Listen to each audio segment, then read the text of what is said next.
Well, brightest regards, wise ones, and welcome to my show. I'm Lady Leeanna, and this, of course, is Witchcraft, Wicca, Eclectic Spirituality. Here today with a subject that is near and dear to my heart, a very, very important subject, and a subject that very few place the importance on that is much needed. Cleansing and purifying, self-purifying, is one of the most important things that anyone on any spiritual path could actually do. And that is because of the world, especially today as we know it, is so full of negative energy, and we have to shield ourselves from letting that in and sort of diseasing our life and all the different methods that it actually could.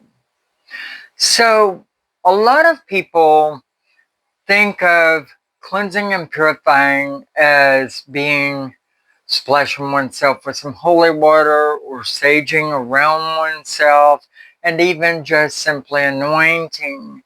And any one of these measures can actually be sufficient to a degree, and that is on cleaning oneself on the outside. But what about the inside, the interior being? And yes, one might say, well, when you cleanse the outer self, it's symbolic and it should take care of all of it. But do we really feel good with that? When we're talking about how many ways the negative energy that influences around our life could affect us, I'm not that happy with leaving it at that. Yes, I like to sage myself, and then I like to splash myself with some holy water, and then I like to anoint my forehead.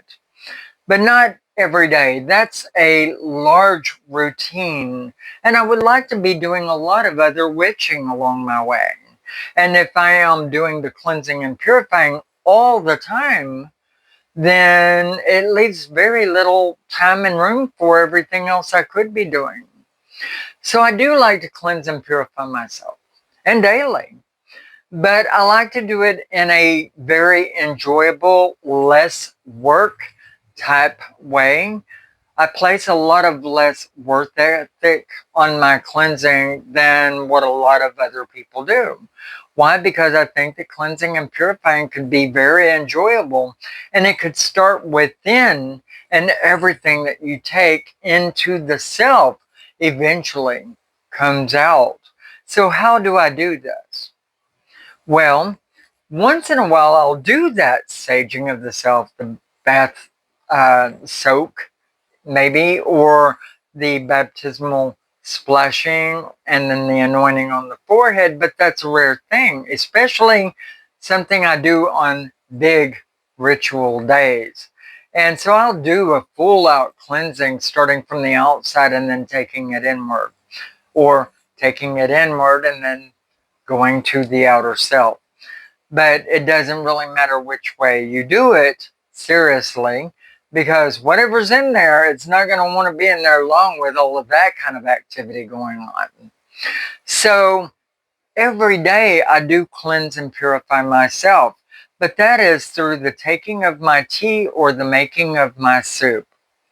Now, soup could be made with a lot of your savory type herbs that are made for cleansing and purifying, and rosemary is one of the best ones you could use in there.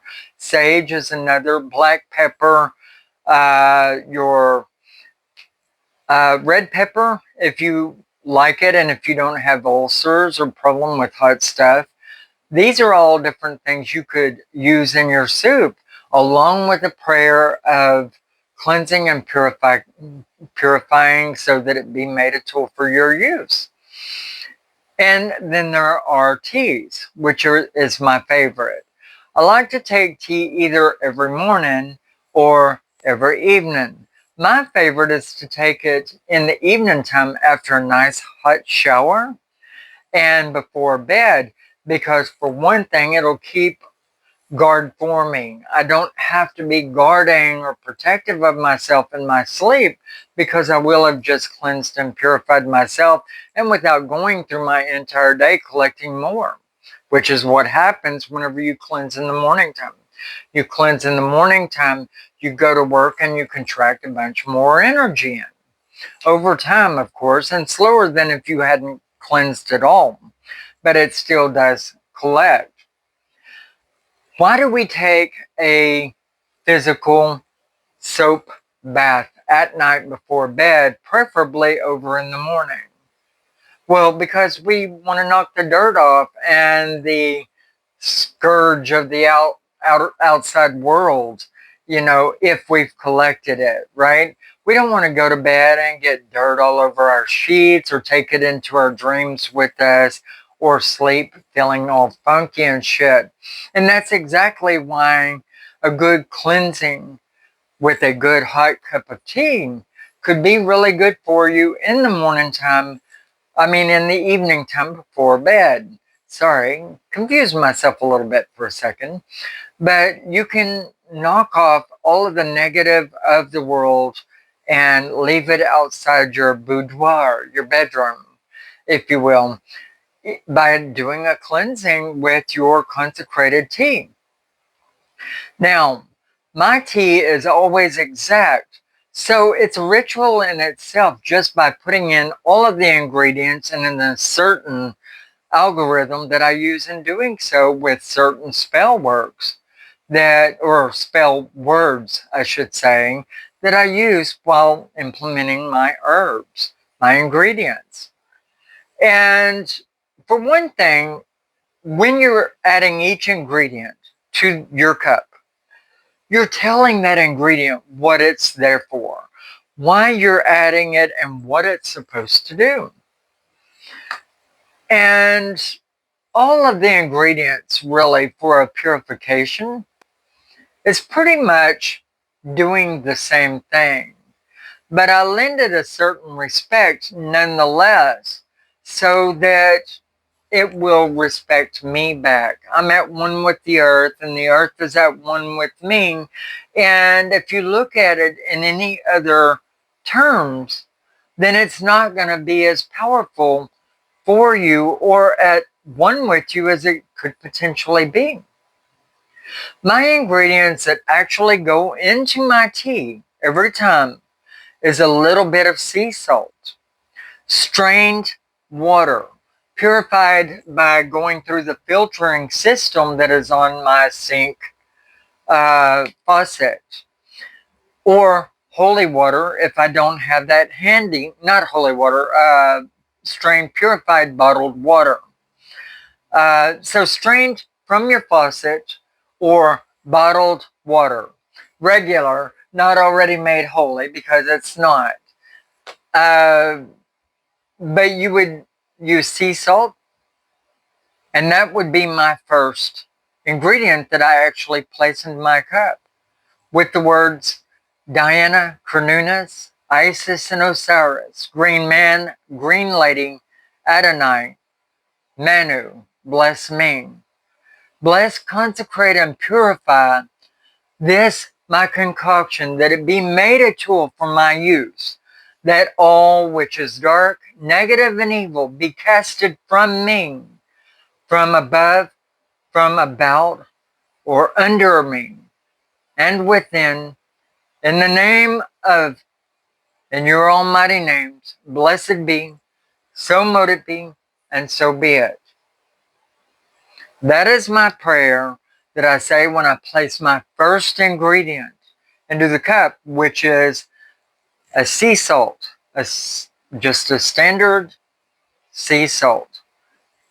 And however many pinches it takes to actually say my prayer, but I generally just do one pinch and I just release it very slowly the whole time. And you can feel the granules leaving from your fingers as you're doing this. And so it just takes a little pinch, really. You don't want your entire concoction to taste like salt. And even if you put a good sized pinch, it's really not going to by the time you're done. But you just release it very slowly. And you're not going to even taste the sea salt whenever your cup of tea is done. But you're going to say that prayer while you're releasing your first ingredient in the dry cup, dry sea salt, with your prayer, calling upon your higher power that is personal to you, and grant your love to them and ask them for theirs, and to bless this tea, this concoction, that it be made a tool for your use, that all that which is dark, negative, and evil will be casted from within, above, around you, in their almighty names. Blessed be, so mote it be, and so be it. And that's your first ingredient. Secondly, you're going to put either a bottled water or strained from your faucet if you have a home-based purifier system on your tap. You're going to run it into the cup to however much water you really want to use in it. And then you're going to go to your next highest ingredients. Now, these are mine, and yours may be quite different. And you could take away from it, and you could add to it as much as you will. My major ingredients that go with my tea, and I'm going to give it to you from the largest amount to the smallest amount. My most major ingredient that I use within my tea is cinnamon. There's more of it in my tea than anything else. And typically I use like a half of a teaspoon of cinnamon within my tea. A half to 3/4 of a teaspoon. I love my cinnamon. And it is one of the most sweetening ingredients within your tea. Secondly, I like to use a chamomile tea bag or a half a teaspoon of chamomile. And that is my second most ingredient tea, and definitely it is not as powerful as the cinnamon in there, but you could definitely taste the chamomile within your tea when you're done. And thirdly, I use ginger. Now, you're not going to use that much ginger, trust me. You want to use maybe 1/8 of a teaspoon of ginger, if that, maybe a 1/16 of a teaspoon, and it adds a bit of a bite to your tea. But notice all of these ingredients are cleansers and purifiers. The chamomile I more or less look at as a peace and tranquility herb more than a cleanser or purifier. And actually, chamomile started out being my foremost ingredient because whenever I'm putting the chamomile into my tea, I'm talking to the chamomile about how it brings me peace through these proceeds, that it is bringing peace to my life and harmony and depth to my soul. And that's what I'm saying to it. While on the other hand, with the cinnamon, I'm talking about it is the fires of passion that rage within me and burns out anything that does not belong. And the ginger, where it is casting out all that is dark, negative, and evil, because nothing dark, negative, and evil would have it. And that is what I'm telling these herbs when I'm putting them in there. Where with the sea salt, I'm just praying to my higher power to be there. Remember, it's my first thing going into the cup. And I'm asking the presence of my higher power while I'm placing it. And while I'm filling that cup up with water, water is a cleanser and a purifier. And while it's streaming from either your bottle or from the faucet that it flows from, it is, you know, the symbology of washing away and carrying away from you all that is dark, negative, or evil, or carrying into you all that is pure and holy and the proceed ahead. It is your second ingredient after all. And the cinnamon burning out all that is dark, negative, and evil, and bringing in those fires of passion that rage within you and leaves no space for anything dark, negative, or evil whatsoever. And then the chamomile bringing you peace and tranquility within these proceeds. And you can do the chamomile before the cinnamon, and sometimes I will do that. I will alternate those. And actually, that's how it started, the chamomile first and then the cinnamon, because the beginning of your ritual consists of your first three more docile herbs, your relaxing, more peaceful or gentle herbs, however way you want to look at it. And then comes your cinnamon, which is intense, or your ginger, which is even more intense. You just don't use as much of it, right? And let's see, and then I like to follow that up with an astringent, which is my lemon extract or pure lemon juice. And if you use pure lemon juice, you want to use about the same amount as you would use of your extract, and I use 6 drops exactly, which are the 6 senses of men: a cleanser, a purifier, and astringent to close all that you're doing behind all that you're doing. And those are your ingredients. Now, when I finish adding all of my ingredients, what I will do is I'll put it in the microwave and I will heat it up to just before boiling. And then a lot of people might have some reservations against this, saying, I don't want to cook my herbs. And I've had some friends say that they feel that way about it.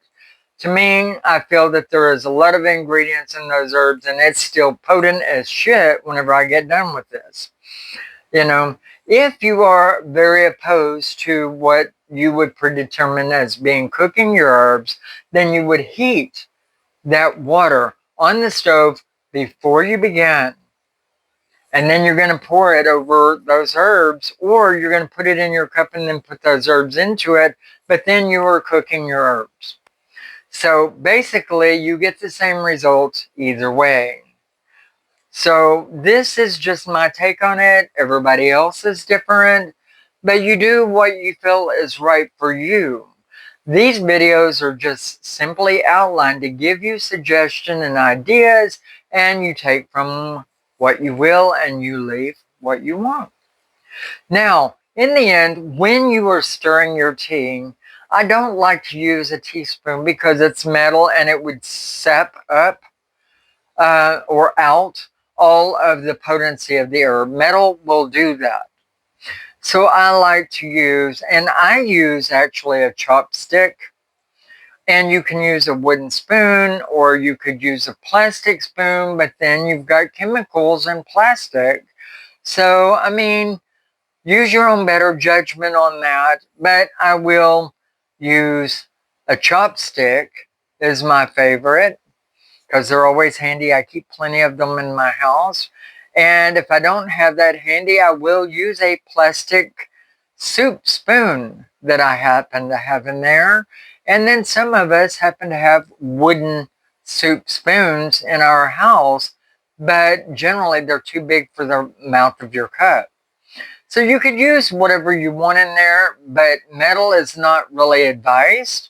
For the same reason, we don't use a lot of metal close around our tool chest for our witchy tools. Our witchy trunk is supposed to have, as few metals in it as possible. So, and then we steep our tea for a good 15, 20 minutes, and then it's ready to drink. And after that, I would use honey myself. I use 1 teaspoon of honey.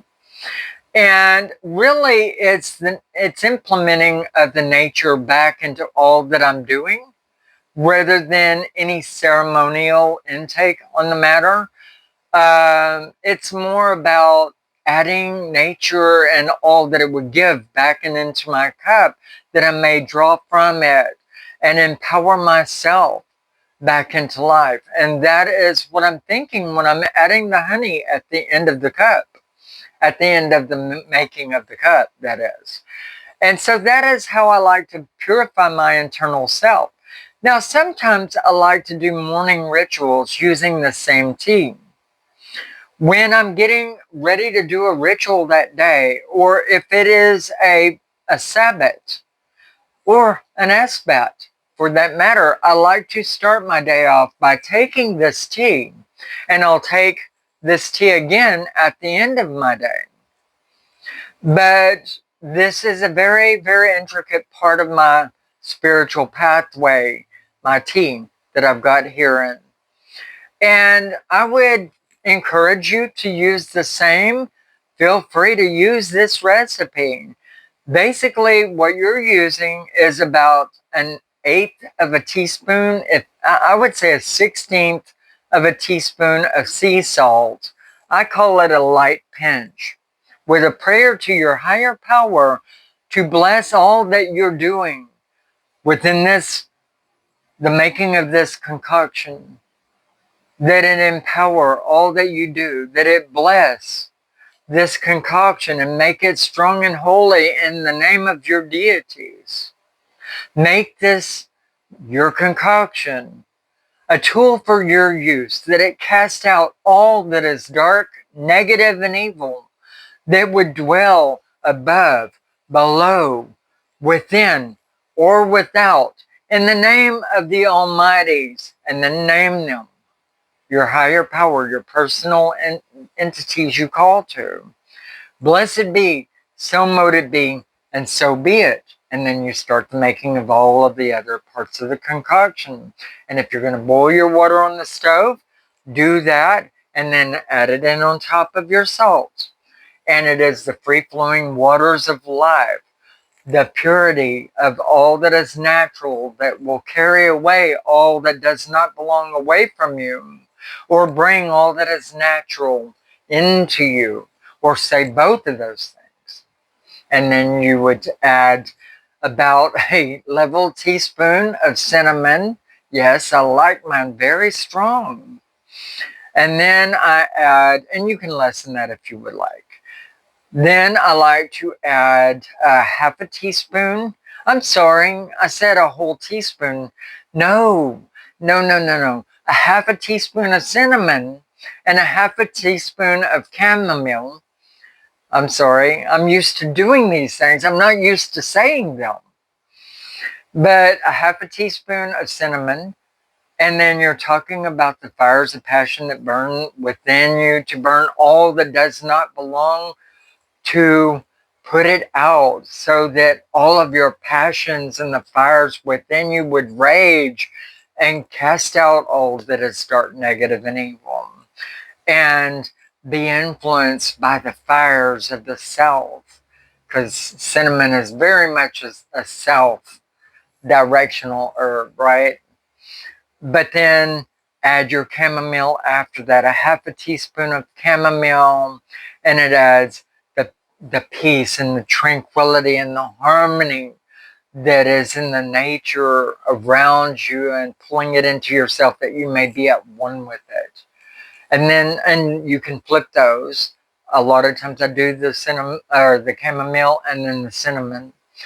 And in all reality, that is my preferred way of doing that. But I've also seen people do the opposite. The chamomile, a half a teaspoon. The cinnamon, a half a teaspoon.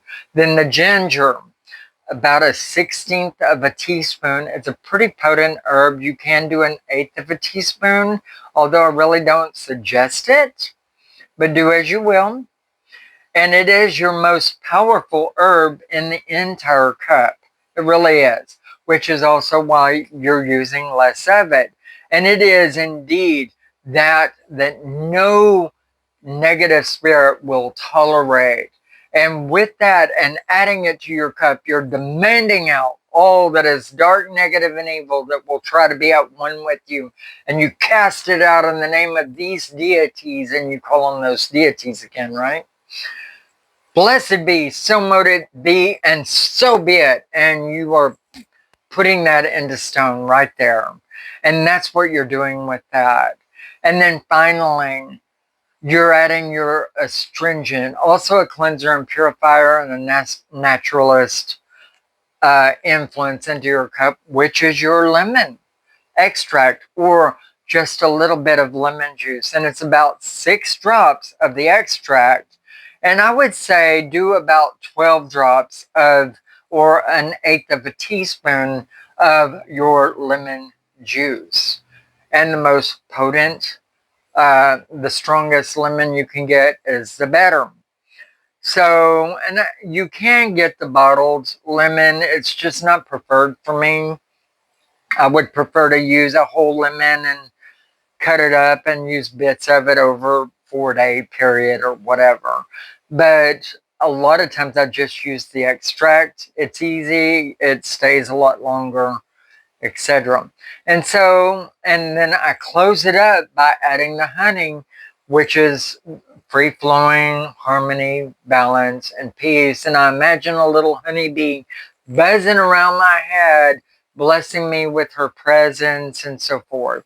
And that's the way I like to make my tea. And I stir it with a wooden implement preferably. And that is how I like it. I let it sit for about 20 minutes and then I go into drinking it. And I'm just kind of reflecting with candles around me about the purity of life and so forth, and the higher power being at one with me. A lot of times I'll take a little teacup that I've got to my Japanese set and I'll pour a little bit to the higher power, at which later I'll give to the earth. And these are things that you can do. Cleansing internally is very simple, and it's even more enjoyable than cleansing and purifying to the outside. But under big activities, I like to do both. And you can mix, match, and choose all of these. But by all means, your internal intake of cleansing and purification is going to be your strongest.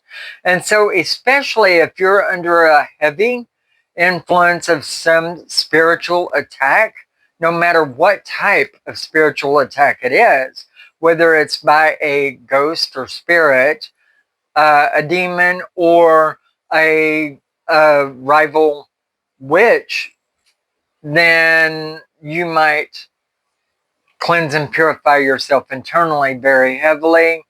And you could even go a little further by cleansing your outer self. And even better yet, take it to your house and cleanse and purify your house on top of that. You can't do enough cleansing when you're under a spiritual attack. That's for sure. But you can't do this stuff every day because it would become quite taxing. And quite frankly, like I said earlier, I have a lot of different things that I like to do. And well, with life, preying upon all of the energy that we've got already or upon our time, then we just don't have time for all of it anyway. You can cleanse internally, your internal self, and it's going to carry out with everything that we take into our body. It's eventually going to work its way out and into the skin. And it doesn't take that long. So you're being cleansed when you take internal cleansing. And your tea is the best, or at least the most enjoyable way. And I think the best way likewise. So there is the importance of cleansing and purifying yourself, as well as the best way to do it internally. Now in soup, like I said before, you could use a little ginger in your soup. You could use sages. You could use rosemary. You could use black pepper, cayenne pepper, or Tony's Sacherie, things that are already assembled, like Tony's Sacherie and other herbal concoctions that are spicy. There is so much that you could use within your soup, and you're basically doing the same thing. You're putting intention behind each thing that you're implementing into your soup, including the strained or bottled water, right? Because that's important. You don't want the chlorine that's in your city water, or the additives that are being put into well water, to kind of leach on all of your natural properties of your soups or of your teas, right? And that's exactly why we use strained bottled water or strained filtered water from your sink if you have that implement on your sink. And so hopefully this video has been of a help to you. If you've gotten anything out of it, by all means, please hit the like button, because it would help this channel along